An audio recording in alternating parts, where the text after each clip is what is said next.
और चलिए बढ़ते हैं आगे। बड़ी खबर आपको बता दें, तीसरे चरण के चुनाव प्रचार का आज आखिरी दिन। शाम 5 बजे थम जाएगा चुनावी शोर। 7 मई को यूपी की 10 सीटों पर वोटिंग होगी और आज शाम 5 बजे चुनावी शोर यानी कि चुनाव प्रचार थम जाएगा।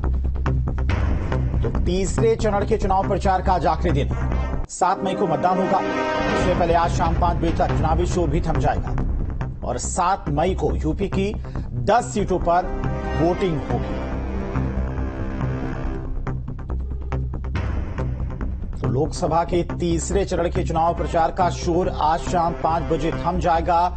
7 मई को यूपी की 10 सीटों पर मतदान होगा और उससे पहले तमाम सियासी दलों के दिग्गज आज तीसरे चरण के चुनाव प्रचार में लगे हुए हैं।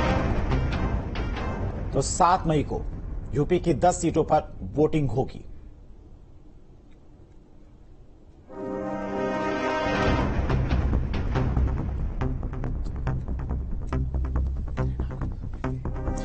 और चलिए इसी खबर पर तमाम और जानकारी के साथ में मनोज बरेली से हमारे साथ जुड़ गए हैं। मनोज, फिलहाल बरेली की अगर बात करें तो वहां पर क्या कुछ सियासी हलचल देखने को मिले, क्योंकि आज शाम 5 बजे चुनावी शोर थम जाएगा।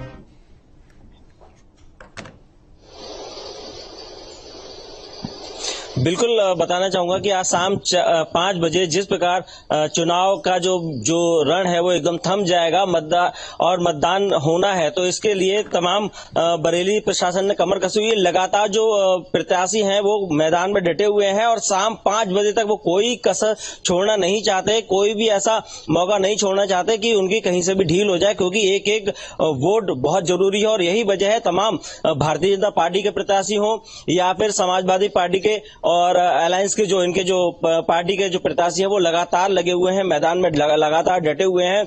और बरेली में इस समय रोड शो बहुत जोरों पर चल रहा है। तमाम क्षेत्रों में भारतीय जनता पार्टी के रोड शो चल रहे हैं। भाई समाजवादी पार्टी के जो प्रत्याशी हैं वो भी रोड शो लगाए हुए हैं और इसी प्रकार आंवला में भी जो जनप्रतिनिधि हैं वो लगातार घर घर जाकर बने हुए हैं, लोगों से वोट की अपील कर रहे हैं, क्योंकि शाम 5 बजे के बाद वोट मांगना और प्रचार प्रसार बिल्कुल थम जाएगा। और यही वजह है कि सभी पार्टियों के सभी नेता बरेली में आज पूरी तरीके से लगे हुए हैं। आपको बताना चाहूंगा कि शाम को जब 5 बजे ये थम जाएगा, प्रचार प्रसार थम जाएगा, उसके बाद कल परसाखेड़ा से बरेली से पोलिंग पार्टियां रवाना होंगी और बताया जा रहा है कि 3500 के लगभग पोलिंग पार्टियां जो है रवाना होंगी, जो सुचारू रूप से जाकर वोट कराएंगी। इसी के साथ साथ 575 माइक्रो ऑब्जर्वर यहां लगे हुए हैं और 292 सेक्टर मजिस्ट्रेट के साथ साथ भारी संख्या में पुलिस बल तैनात हैं और जो तमाम प्रकार के पुलिस बल और जिला प्रशासन पूरे मामले में यहाँ पर अपनी खुद नजर बनाए हुए हैं। जिला अधिकारी खुद लगे हुए हैं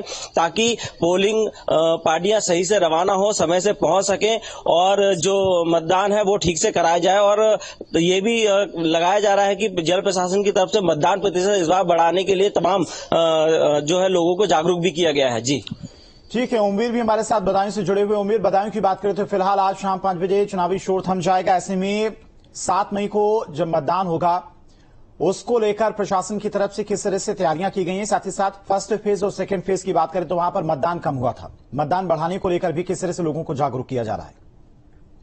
बताना चाहूंगा कि आज शाम 5 बजे के बाद यहाँ पर भी पार्टियां हैं, बीजेपी सपा तमाम पार्टियां अपना चुनाव बंद कर देंगी, लेकिन प्रचार बंद कर देंगी। उसके बाद जो प्रशासन ने पूरी तैयारी कर ली है और प्रशासनिक तौर पर जगह जगह लोगों को जागरूक किया जा रहा है स्कूल के बच्चों के माध्यम से, और प्रशासनिक तौर पे नुक्कड़ सभाएं करके मतदान करने की लगातार अपील की जा रही है, जिससे मतदान का जो प्रतिशत है वो बढ़ सके। और ये उसी के साथ जो जिलाधिकारी हैं उन्होंने अच्छे से कमर कस ली है और प्रशासनिक तौर पर सबको आदेशित किया है कि कहीं भी कोई दिक्कत ना आए। कल पोलिंग पार्टियां अपने बूथ के लिए रवाना हो जाएंगी और मतदान के लिए जो बुजुर्ग हैं उनको घर घर जाके मतदान कराया जा रहा है। इसके साथ ही जो अन्य लोग हैं, जो जनता के लोग हैं, उनसे अपील की जा रही है कि वो 100% मतदान करें। आरबी द्विवेदी, एटा की बात करें तो वहां पर किस तरह से इंतजाम किए गए हैं और आज क्या शाम 5 बजे से पहले भी जो दल हैं वो चुनाव प्रचार करते हुए दिखाई देंगे? क्या कुछ सियासी माहौल एटा का फिलहाल? जो नेता हैं और जो प्रत्याशी हैं सभी ने अपनी ताकत झोंक दी है, लगातार प्रचार प्रसार में लगे हुए थे। आज शाम 5 बजे चुनाव प्रचार थम जाएगा, उसी को लेकर के खूब बड़ी बड़ी रैली और रोड शो कर रहे हैं। वहीं आपको बता दें, कल भाजपा प्रत्याशी राजवीर सिंह राजू भैया हैं, जो कल्याण सिंह के बेटे हैं, एक बड़ी हाई प्रोफाइल सीट है एटा की, उसको लेकर के एक बड़ा रोड शो किया गया था, जिसमें हजारों की संख्या में लोग उमड़े थे। ऐसे ही सभी पार्टियां अपनी पूरी दमखम लगा करके अपनी ताकत का एहसास करा रहे हैं एक दूसरे से। और वहीं आपको बता दें, जिला प्रशासन भी पूरी तैयारी सुरक्षा को और उसको लेकर के पूरी मुस्तैदी से लगा हुआ है।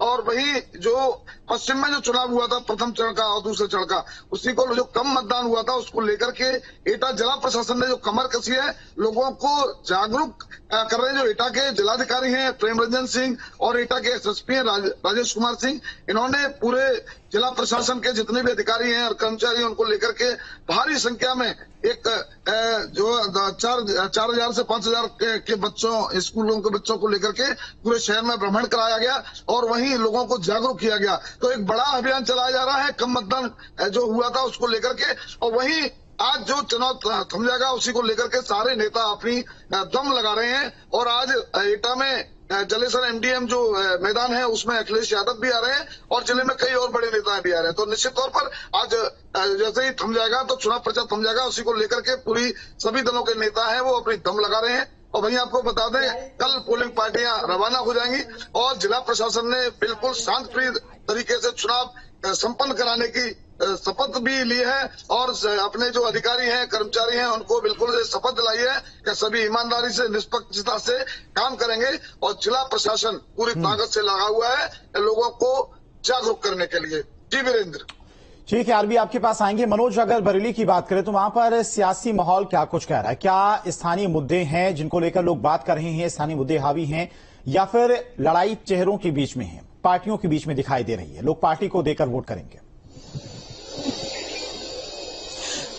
देखिए, बिल्कुल बताना चाहूंगा कि इस बार बरेली में जो है, जो बताया जा रहा है कि बरेली में अगर भारतीय जनता पार्टी की मैं बात करूं तो उन्होंने तमाम कार्य कराए हैं। जिस प्रकार नाथ कॉरिडोर बनाया जा रहा है और सारे सड़कों का सौंदर्यीकरण किया गया है, चौड़ीकरण किया गया है, इसके साथ तमाम अच्छे कार्य किए गए हैं। लेकिन उसके बाद विपक्ष के पास मुद्दे हैं तो वो सिर्फ मुद्दे पे इस पे घेर रहा है कि बरेली में ना तो कोई आईटी पार्क बनाया गया है, ना ही कोई ऐसी बड़ी फैक्ट्री लगाई गई है जिससे रोजगार मिले। तो रोजगार के भी मुद्दे यहाँ पर हावी हुए हैं। और इसके साथ साथ जो है लोग जो है स्थानीय चेहरा के साथ साथ जो अपना प्रतिनिधित्व करने वाला जो टॉप जो रहेगा, जो केंद्र का नेतृत्व करेगा, उसका चेहरा भी यहाँ पर पार्टी में विशेष रूप से देखा जा रहा है। तो कहीं ना कहीं इसका एक बड़ा असर देखने को यहाँ मिल सकता है। साथ में ये भी बताया जा रहा है कि भारतीय जनता पार्टी का गढ़ बरेली कहा जाता है और यही वजह है कि लंबे समय से भारतीय जनता पार्टी का दोनों सीटों पर लंबे समय से कब्जा रहा है। तो कहीं ना कहीं अगर इस बार समाजवादी पार्टी जो है INDA के गठबंधन से यहाँ पर चुनाव लड़ रहे हैं, प्रवीण सिंह ऐरन है,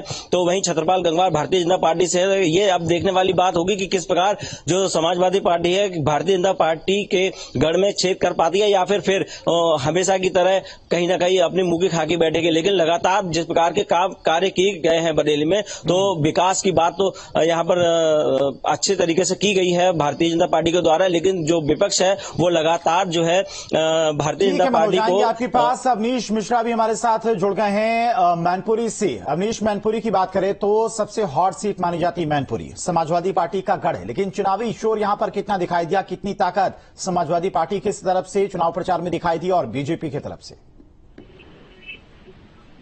बिल्कुल, देखिए कहीं ना कहीं अगर मैनपुरी की बात करें तो मैनपुरी हमेशा हॉट सीट बनी हुई है, क्योंकि यहाँ से समाजवादी पार्टी से राष्ट्रीय अध्यक्ष अखिलेश यादव की पत्नी डिम्पल यादव चुनाव मैदान में है, तो वहीं भारतीय जनता पार्टी ने उत्तर प्रदेश सरकार के कैबिनेट मंत्री ठाकुर जयवीर सिंह को चुनाव मैदान में उतारा है। हालांकि बसपा की बात करें तो बसपा ने शिव प्रसाद यादव वो अपना दांव खेला है और उनको चुनाव मैदान में उतारा है। शिव प्रसाद यादव की अगर बात करें तो यहाँ पर मैनपुरी में यादव वोटर्स हुआ है, वो नंबर 1 पर आते हैं। 3.5 लाख से 4 लाख के बीच में यादव वोटर्स है। तो बसपा ने कहीं ना कहीं यादव वोटर्स देखते हुए, यादव फैक्टर देखते हुए अपना प्रत्याशी कर दिया। हालांकि मैनपुरी दिलचस्प मुकाबला है भारतीय जनता पार्टी का। 2 तारीख को जो है मुख्यमंत्री योगी आदित्यनाथ ने आके खुद मैनपुरी में रोड शो किया था, तो वहीं कल 4 तारीख को समाजवादी पार्टी के राष्ट्रीय अध्यक्ष अखिलेश यादव ने मैनपुरी में 10 किलोमीटर का रोड शो किया है। हालांकि अगर मुकाबले की बात करें तो मैनपुरी 1996 से लेकर अब तक समाजवादी पार्टी का कब्जा रहा है। लगातार यहाँ से समाजवादी पार्टी के सांसद बनते चले आए हैं। लेकिन इस बार जो है, इस बार ये देखना होगा कि